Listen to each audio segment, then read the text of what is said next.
Buongiorno e ben ritrovati con una nuova edizione del TG Flash di Neo Sicilia. In apertura lutto cittadino a Pantelleria lunedì 8 settembre in occasione dei funerali di Giorgio Armani. Lo stilista cittadino onorario dell'isola sarà ricordato con saracinesche abbassate e un momento di raccoglimento negli uffici pubblici. Un omaggio a chi con la sua eleganza e generosità ha lasciato un segno profondo nella comunità pantesca. Nuovo caso di West Nile a Palermo, dove un trentenne risultato positivo al virus si era presentato al pronto soccorso con febbre e forte stanchezza e gli esami hanno confermato l'infezione. Le autorità sanitarie continuano a monitorare la situazione per prevenire nuovi casi.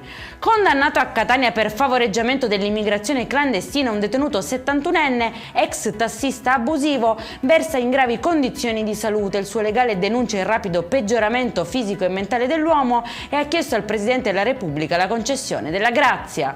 E ci spostiamo a Noto, nel siracusano, dove un 49enne già noto alle forze dell'ordine è stato fermato perché guidava ubriaco e senza patente.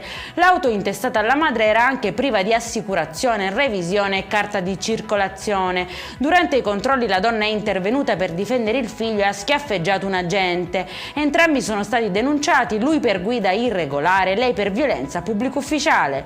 E in chiusura maglia nera per la Sicilia è la regione più colpita dagli incendi boschivi dell'estate, con 706 roghi, seguita da Puglia, Calabria e Lazio. Dal 15 giugno al 5 settembre i vigili del fuoco hanno effettuato oltre 57.000 interventi in tutta Italia e solo nell'ultima settimana le operazioni sono state più di 2.000.